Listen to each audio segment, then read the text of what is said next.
Greetings. One of the things that I wanted for the low-code tools that I'm working on was the ability to actually translate the user interfaces that I create with that tool to B4J layouts. Where, for example, instead of the low-code tool generating source code for the user interface is generated via an abstract designer layout. And then what you can do is basically have less code, and secondly have a B4J layout. Thanks to Errol, that he provided us the tools to actually convert the B4J layout to JSON format and also back to BJL format, which is why this thing exists now. This is a web application, as we can see. However, the power of this thing is that we are able to access your BJL file as it is. We are also able to access its JSON file as it is, and they're able to actually move stuff around and then change a few things and all sorts of other things. I will show you how this thing works. But I mean, when I was developing the engine behind the tool that I need to actually convert the low source code tool screens to BJL layouts, I just decided I might as well just finalize this. So what we're going to do is to actually start from a clean layout. So I'm going to exit this, from this menu so that we start from scratch in relation to what it does. As you can see here, this tool, it has this particular tree area, the toolbar, and then the workspace that is here with grids and everything else. So we start by opening an existing BJL file. So I haven't tested this thing with B4A or B4I files, but the assumption is that it will work. So you can test it out as I'm going to make it available. But anyway, let's import a BJL file. And I'm going to take files from my SithasoDesigner demo, which is actually the B4X library that I've created to create user interfaces for the web using Daisy UI. So there's a couple of layouts that I've created there in that particular example of the code, but let's choose this one, or perhaps let's just choose something else, because this was the one that was opened here. So let's do that. Let's just choose another one, advanced checkbooks group, whatever it is. So as you can see here, as soon as we open our layout, it gets loaded into our screen. You will remember this kind of layout in the abstract designer that we're currently using. But what I've done here is you can zoom, the layout, zoom it to 100%, but I like kind of 125, and so because it's actually a little bit bigger, 130, 125. I like that one. So you're able to select each custom element. Like I'm using custom elements here. I haven't checked with actual, B4J elements, but I guess you can. But this is based on what is inside the BJL file. So we have a container there. Now, as you can see, there is a container 1, top 10, left 10. And then if, for example, we move it to there, so our left is 0 now. If we move it to there, you can see that our top is 0, okay. And then you can also are able to drag and drop there, drag and drop it there. But I mean, we don't want this here, so let's undo. It's back there, okay. And also we can resize. So it basically means that we can resize an element, So now as you can see, when we resize the element, the label was changed. Let's undo. The label was changed to be 90 degrees rotation. But let's move it back to its normality. And then the other thing that we're able to do here, of course, is to have your menu. Like for example here, if you click on this particular menu here, and say cut, that element is going to be cut. Let's undo. And then if we want to copy it, then you go and paste it. You know, it creates another element there. So let's undo this one. Let's say that we want to duplicate. Let's duplicate it.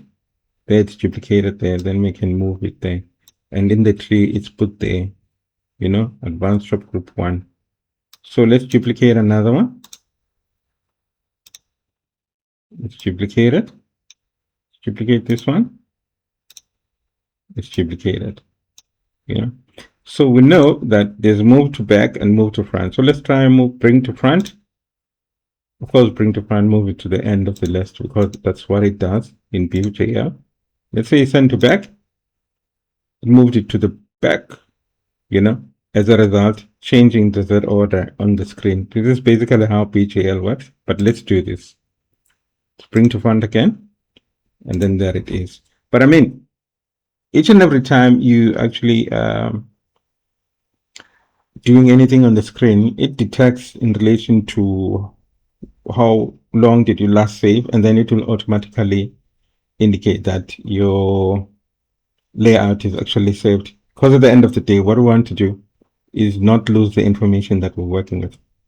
So now we've made some changes in relation to the layout that we want. Let's move this here. Let's move this here, you know, and make it nice. What else do we need to do? Oh, nudging. I need to show you that one. I like that one actually. Let's say that, for example, you wanted to place the element properly, but you know now sometimes it's difficult and all sorts of other things to do that. So what you can do, you can nudge it. Nudge, it moves a little bit top, it moves a little bit down, you know, and then it moves to the left, you know, so you're able to move an element. And then, for example, here it says nudge up, shift, click, turn. So let's press shift and press down and press up and press right and press left. You see the nudging depending in relation to whether you have a shift held, you can nudge by 10px, but in most of the cases when you nudge, it just moves a pixel to the direction that you want, you know. So let's nudge this to the left. Let's nudge it up again so that it's perfectly sitting where we want it to be. So what I've done is when you click, of course, you get a tooltip here that tells you, and then you can click outside and then it will disable the tooltip. Now refresh the UI is refreshing the URL, but because it's quick, so you wouldn't see that. Now what we need to do is, we saw the matching menu in relation to what is going on there. We delete, we undo. It does act the same way as this one. Like if you select an item here, just like you saw when you're selecting an item here, it's being selected in the tree so that you know which item it is. So also here, when you select an item in the tree, you can see with the selector handles, that is that one. And then this one is that one. This one is that one. I mean, if you've been using BJL, the Abstract Designer, you know how these sequences of these things work. They work in relation to how they are placed in the Abstract Designer. You know, it's a flat tree, so that's why you're seeing it like this. And I follow the same approach in relation to this, not actually make it a tree because it can get confusing. So same as the year, you have the same matching menu. If you go there, bring to front, and then takes it to the end. So in everything, yeah. Now send to back to the top. So you have the same functionality as we're having here if you want to work with the tree. And also here you can click on an item, and then, you know, and the nice thing that I also like about this is that it actually gives you the names of the components, because I mean that one is there, that one is that one, that one is that one, so that you see. What I'm trying to use here also is dark colors, because I realized when I was creating this that when I use dark colors, when I use light colors, sorry, the light colors don't show. So that's why most of the things are dark, and you know, these are color coded in relation to what we're trying to see here. So what we've explained so far is the the theming. Okay, theme is that one. and then the saving, and then the zooming we explained. What we haven't explained is the JSON file. Now, the layout that you see here, of course, at the end of the day is JSON. So if you go and click toggle JSON editor, you're able to see the actual JSON representation of this. Now, if you change anything here, it changes and it needs to be in the right format. Like for example, these are our custom properties. Let's say for this as the i5 container,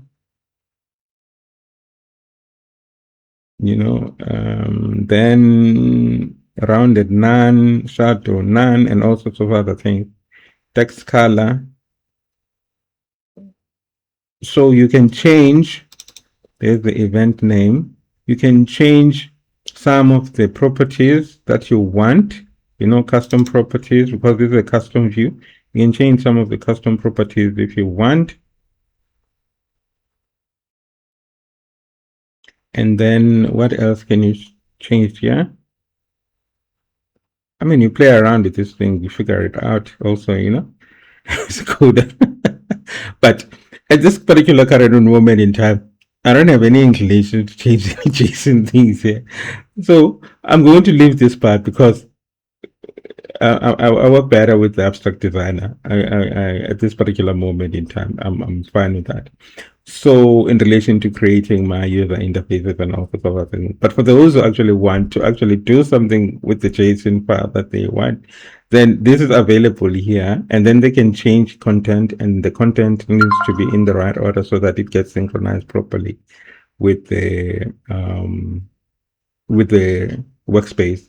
So we close this, because we want to see what is going on here. So we're here, our BJL is saved. We changed a little bit of things and all that. So what we can do now, because we edited this thing here, we can actually export it. Let's export it to BJL. And then it's going to go to our downloads folder. Now, B4X has functionality to convert layouts to JSON files. So what we're going to do now is to open some of the JSON layouts that are already existing, So in my SithasoBJLDesigner demo, I'm going to go through to JSON layouts, which is what is basically being created by B4J. So in relation to the project that Errol did. So I'm going to open checkbox view, for example.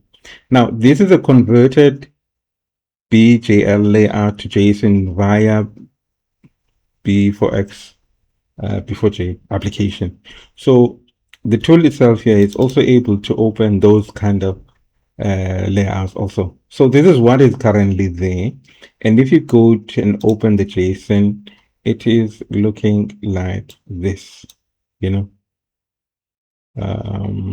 checkbox view there, you see the name that is there. And then this is the content of what it is actually having. So let's just close this and go back to the designer itself. So this is the designer. Let's see what's happening here. I'm going to click one of these. Okay, it seems as if my system is hanging here. Okay, this rotation of this thing is automated due to the fact that it determines whether the name will fit in the component, so it rotates. So maybe what I can do is to have an option to say show names, and then what it will do is to hide them, or maybe also add an option to say automatic rotation or something like that. But I think I can add that to settings, so that it doesn't rotate and things like that. But as we can see here, of course, in this thing, there's no property back and things like that, because it's just for viewing and changing things and all that.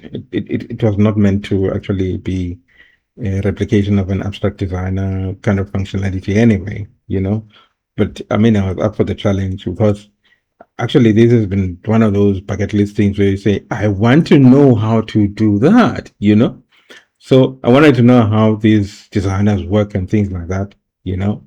So here we are. But anyway, where was I? Oh, yes.